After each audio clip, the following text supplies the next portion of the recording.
तो इसको इमेजिन कर लीजिए, आप 1911 के दशक में जी रहे हो, जब फोर्ड की मॉडल टी रोड पे सबसे बेस्ट सेलिंग कार बन चुकी थी और तुम्हें लोग एक बेस्ट रेसिंग कार ड्राइवर मानते हो। फिर फेम और पॉपुलैरिटी के चलते आप एक पार्टनरशिप के जरिए अपनी कार कंपनी खोलकर तुम फोर्ड जैसी कंपनी को टक्कर देकर अपना नाम कुछ सालों में फोर्ड से आगे ले आते हो।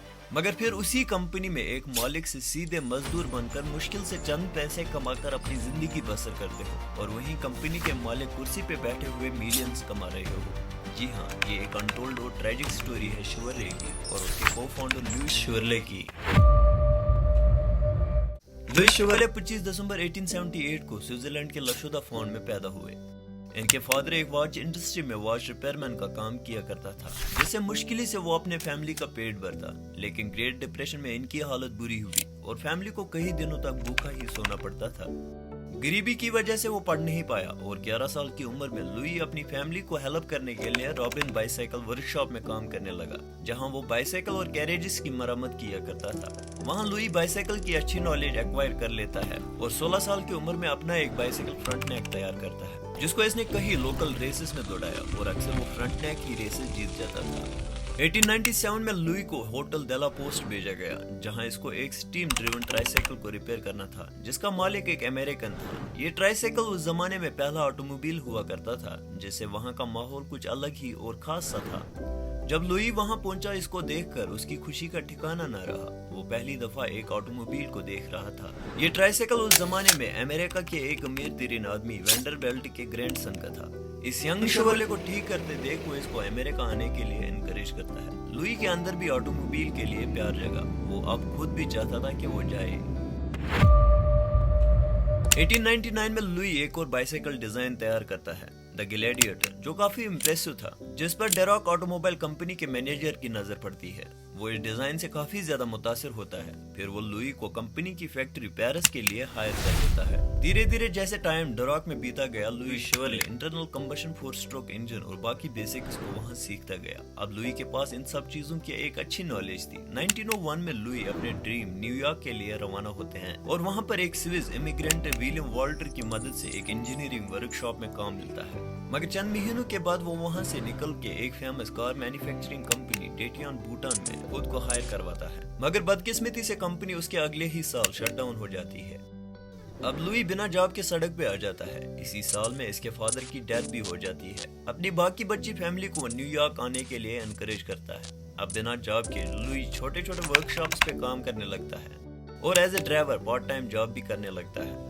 लेकिन ये सब कुछ 1905 में बदल जाता है, जब Louis Italian brand Fiat company को ज्वाइन कर लेता है। फियाट तब फास्ट ऑटोमोबाइल कंपनी बन रही थी और लुई को वहां पर ऑटो रेसिंग टीम में पार्टिसिपेट करने के लिए हायर करते हैं। वहां पर लुई को एक डेयरिंग रेसर माना जाता था, जो अपनी जान की बिना परवाह किए गाड़ियों को दौड़ाता था। लुई को पहली दफा ट्रैक पे अंडर पावर्ड फियाट को दे दिया गया, जिससे वो 1 माइल वर्ल्ड रिकॉर्ड को ब्रेक करता है, जिससे लुई का नाम लोगों तक पहुंच जाता है।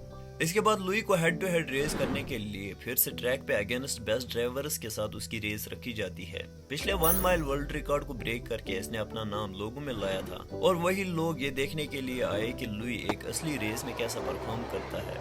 और लुई आए हुए लोगों को निराश नहीं करता और उस रेस में वो पहली पोजीशन ला के खुद को न्यूयॉर्क टाइम्स के फ्रंट पेज पे लाता है, जिससे लुई को काफी ज्यादा पॉपुलैरिटी मिली। रेसिंग कार्स तब मॉन्स्टर्स की तरह दिखती थी और उनको बेस इंजन पर चलाना काफी ज्यादा मुश्किल होता था, पर लुई इन सब का मास्टर था। एक रेसर होने के साथ साथ लुई एक ब्रिलियंट मैकेनिक भी था। वो अपनी रेसिंग कार से अच्छी तरह वाकिफ था, जिससे वो कार्स को उनके लिमिट से आगे तक पुश कराता था। तब बड़े बड़े प्लेयर्स की नजर में लुई का टैलेंट आ गया। फिर फिलाडेल्फिया का एक इन्वेंटर जॉन वॉल्टर लुई को अपने साथ काम करने के लिए इनवाइट करता है और लुई भी इस डील को एक्सेप्ट कर लेता है। ये दोनों मिलकर अब रेसिंग कार्स बनाते हैं और पहली दफा front wheel driving racing car तैयार करते हैं। तब फ्रंट व्हील ड्राइविंग एक नया वर्क इन प्रोग्रेस कंसेप्ट था, पर जॉन वॉल्टर की कार्स चल नहीं पाई, मगर उसकी नॉलेज लुई की वजह से जरूर डेवलप हो गई। अगले कई सालों तक लुई बड़े बड़े रेसेस में हिस्सा लेता गया, जैसे वंडरबिल्ट कप रेस, इंडियनापोलिस 500। इन सब में पहली पोजीशन लाके वो एक पब्लिक फिगर बन गया।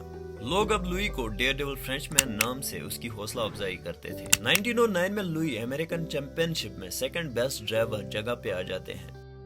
लुई की रेसिंग करियर में उसे हॉस्पिटल में कई महीनों तक एक्सीडेंट्स की वजह से रहना पड़ता था। उसकी किस्मत अच्छी थी कि उसकी एक्सीडेंट्स में जान नहीं गई, लेकिन ट्रैक पे बहुत सारों की जान इन्हीं एक्सीडेंट्स की वजह से गई है। विलियम डुरांट, जनरल मोटर्स के फाउंडर, लुई की रेसिंग एबिलिटी को सुनकर बुइक रेसिंग टीम के लिए इनिशियली लुई को हायर कर लेता है, मगर फिर दोनों मिलकर इस प्लेनेट पे एक बड़ी कार कंपनी को जन्म देते हैं। जब जनरल मोटर्स के को-फाउंडर विलियम डुरांट को सीनियर मैनेजमेंट पोजीशन से फाइनेंशियल क्राइसिस की वजह से उसको अपनी ही कंपनी से निकाला गया, तो उसने इमीडिएटली प्लान बनाया कि कैसे ऑटोमोबाइल इंडस्ट्री में वापस से घुसा जाए। उसको अपॉर्चुनिटी तब दिखी जब उसने लुई शेवरले को एक रेसिंग टीम के लिए हायर करा था। तब लुई शेवरले के नाम की गूंज उसके डेयरडेविल रेसिंग से चारों ओर थी। विलियम के हिसाब से ये नाम परफेक्ट था एक कार ब्रांड के लिए। वो इमीडिएटली लुई को मीटिंग में बुला के साथ में एक कार कंपनी बनाने का प्रपोज करता है। फिर लुई शेवरले और उसका भाई आर्थर विलियम डुरांट के साथ हाथ मिलाते हैं और शुरुआत होती है शेवरले मोटर कंपनी की। उनका प्लान सिंपल था, शेवरले ब्रदर्स डिजाइन पे काम करेंगे और विलियम कंपनी के मार्केटिंग साइड पे फोकस करेंगे। लुई और उसका भाई आर्थर अब काम पे लग जाते हैं और 6 सिलेंडर कार का डिजाइन 6 महीने में तैयार करते हैं। ये डिजाइन काफी ज्यादा इम्प्रेसिव था और उससे बनती है पहली एक रॉयल क्लास गाड़ी, क्लासिक 6। इसको टाइप सी के नाम से भी पुकारा जाता था। ये गाड़ी 4.8 लीटर डिस्प्लेसमेंट इंजन के साथ बनाई गई थी। इस गाड़ी की top speed 65 miles per over की थी।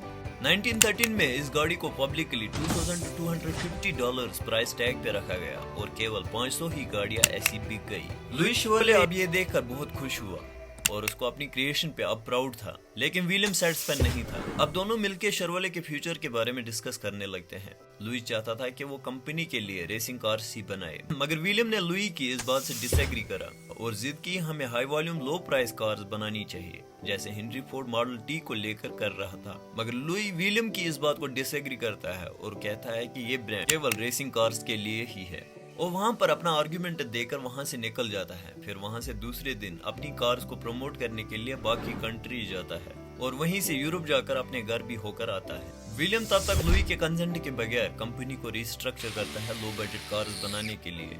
जब लुई आके देखता है तो वो इंसल्टेड फील करता है और दोनों के बीच बहस होती है और बहस में विलियम इसे पर्सनालिटी के बारे में ताने मारता है, जिसे लुई को काफी ज्यादा दुख लगता है और जवाब में लुई विलियम से कहता है, I sold you my automobile, I sold you my name, but I shall not sell my personality to you। इस डिसएग्रीमेंट के बाद वो कंपनी में अपना स्टेक विलियम को बेच देता है, जिससे विलियम सोल ओनर बन जाता है शेवरले मोटर्स का। वहां से निकलकर लुई अपनी कंपनी फ्रंटनेक खोलकर वापस से रेसिंग कार्स डिजाइन करता है और वहीं दूसरी ओर विलियम लो बजट कार्स बना के शेवरले को आगे ले जाता है। लुई को ये मालूम नहीं था कि शेवरले कंपनी जल्दी ही ग्रो होकर ऑटोमोबाइल इंडस्ट्री में एक टॉप कार ब्रांड बन जाएगी, मगर वो कंपनी से निकल चुका था। लुई अब फ्रंटनेक में पूरा जोर अपने भाई आर्थर के साथ डिजाइन पे देता है और इनकी कार्स भी अब सक्सेसफुल होने लगी। दोनों भाई मिलके एक बड़ी रेस इंडियनापोलिस जीत जाते हैं। लुई को मालूम था कि अब वो सक्सेस मिलने वाली है और उसने कभी इमेजिन नहीं किया होगा कि आगे आने वाला क्या था। 1922 में लुई का भाई गैस्टन शेवरले की बेवर्ली हिल्स पे एक रेस के दौरान एक्सीडेंट में मौत हो जाती है, जिससे लुई को गहरा सदमा पहुंचा और वही कसम उठाता है कि वो कभी रेस नहीं करेगा, ना कोई रेसिंग कार बनाएगा। तब इसका सीधा इम्पैक्ट फ्रंटनेक पे देखने को मिलता है और गाड़ियां इनकी बिकनी कम शुरू हो जाती है। फिर लुई इन्वेस्टर्स की मदद से प्रोटोटाइप पैसेंजर गाड़ियां बनाने लगता है, लेकिन बिहाइंड वॉल्स उन इन्वेस्टर्स को डील से बैकआउट करा गया, जिससे लुई बीच में इतना खर्चा करके अकेला स्टक रह गया। इसके बाद उसके पास कोई ऑप्शन न था सिवाय फाइल बैंकरप्सी के।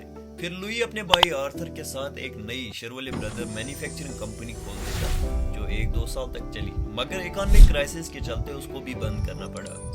लुई फिर एयरक्राफ्ट कंपनी इंडियनापोलिस के साथ खोलते हैं, मगर वो भी नहीं चल पाती। वहीं दूसरी ओर शेवरले मोटर्स फोर्ड को पीछे छोड़कर आसमान छू रही थी और उनका लोगो लोगों के लिए रिकॉग्नाइजेबल ब्रांड बन चुका था।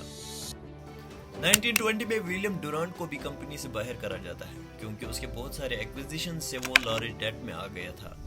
1930 आते आते अब लुई भी बूढ़ा हो चुका था और अब उसकी हिम्मत न थी कोई नया स्टार्टअप इकोनॉमिक क्राइसिस में शुरू कर सके। कमजोर और जॉबलेस इकोनॉमिक क्राइसिस में वो वापस से फास्ट ग्रोइंग कंपनी के पास जॉब के लिए चला जाता है, जिसका कभी ये फाउंडर हुआ करता था। कोई शोर नहीं, कोई वेलकम नहीं। वहां पर लुई को शेवरले असेंबली लाइन में एक सिंपल मैकेनिक की जॉब दी जाती है। फिर हेल्थ इश्यूज के चलते वो वहां से रिटायर हो जाता है।